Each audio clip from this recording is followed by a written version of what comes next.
Monty, welcome to the program here. Where are people camping on public property that you've seen that you want to file suit against the city on? People are camping all over. There's hundreds of locations around town. Certain parts of the city are particularly bad. If you look over at the Stemmons Quarter, for example, and over in the hospital district, it's particularly bad over there. Many times downtown, it kind of moves around, but all over the city. And how many specific locations did you provide that the city has to get cleaned up in order not to face legal action?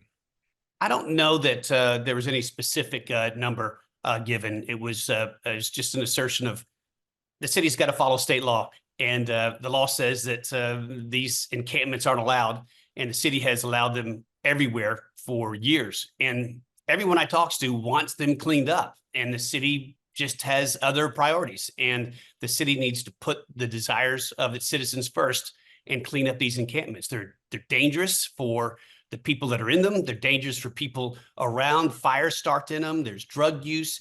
And these are people, and these people need our help. And letting them live in these communities is just a terrible way to help them. It's terrible for them. So it's time the city stepped up and did what it needs to do. And, some people will hear this and say, well, listen, homelessness is a much bigger problem just cleaning up these encampments because they'll move somewhere else. What do you say to that? Well, in some cases, yes. In some cases, no. It's not a single monolithic type issue. You have all types. And some do it because it's relatively easy. And some do it because they have just serious economic problems. Some do it because they have addiction issues or are related. So it's a whole continuum that anybody will care for you. And but the bottom line is that they just can't camp wherever they want. It's not fair to our communities. There's other people in our communities, and these people need our help, but they have to take our help because many of the folks in these encampments, unfortunately, refuse help. And that's just not acceptable either. You sent the city that formal 60-day notice and said the city has to come up with a plan and execute it to prevent camping in public places. Now, I've seen the city clean up these encampments over the years, but like I said, folks just end up going to different places. Homelessness isn't just a national problem. It's a Dallas problem. It's a Fort Worth problem, Austin, San Antonio, and everywhere else. What is the solution, though? Because you could stay in court forever on this issue, I would presume. The solution is for the city to do something like San Antonio has done. They have put something in place called the Haven for Hope, which has been very successful down in San Antonio. And a number of people in town are working on something similar called the Refuge for Renewal, working with state legislators. I understand that the county is interested in getting involved and helping, and the city. So a coalition is coming together to provide a center that is comprehensive in its nature, also relies on a lot of the existing homelessness facilities in town, but a comprehensive center to address this problem. And that's the answer. It works in San Antonio, and it can work here. It just needs to happen. If the city can't get this cleaned up in 60 days or so, will a lawsuit be filed?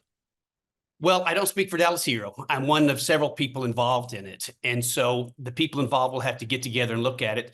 But I would say probably yes, because they need to follow the law. And I don't know why the city thinks, well, I know why. You and I, Jason, have to follow the law. And if we don't, we go to jail or we pay a fine. But the cities in this country and in the states in Dallas just decide which laws they want to follow and which ones they don't. And that's just not an option. They need to follow the law just like everybody else. My companies have to follow laws. Any nonprofit I'm involved in has to follow the law. My children have to follow the law. The city has to follow the law. So if they don't, then I imagine Dallas Hero will reluctantly file suit, because it'd be nice if we lived in a society where even our government would just follow the law. How likely is legal action, though? Because, realistically, you and I both know that Dallas can't clean up all these encampments at once here to comply with this.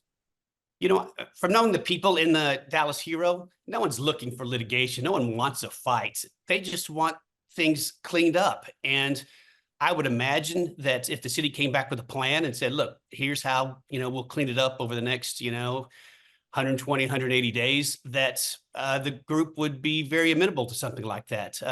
They're not looking for a fight. They just want a clean city, which is what 90% of the inhabitants here want as well. Have you heard back from the city yet? I haven't heard a thing, and I haven't seen anything public. So I don't know what they're doing or what they're thinking, but The problem is the city just has other priorities. And they want to spend $6 million on a study to count trees and kiosks downtown and other things. And they need to do the basics first. And the basics include following the law. So that's what they need to jump on.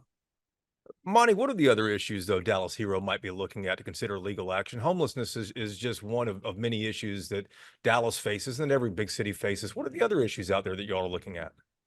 You know, Dallas Hero just wants what everyone wants. The city of Dallas puts out a survey that they conduct every year. They pay some third-party firm, ETC Institute, I don't know how much money, to conduct a survey of the residents, asking them, number one, what are the most important services the city offers to you? And secondly, how well is the city doing?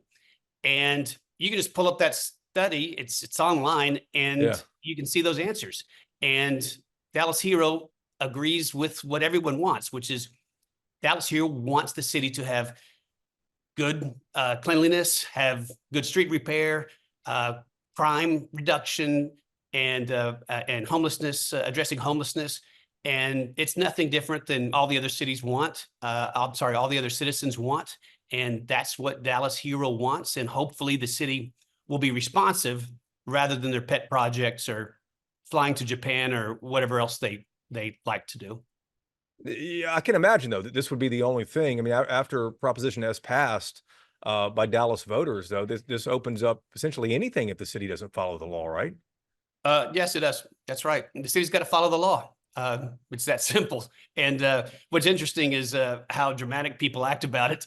I followed the law my whole life, and somehow I'm still here standing. I don't know why there's so much drama around the city following the law, but it's what they need to do, and it's the right thing to do.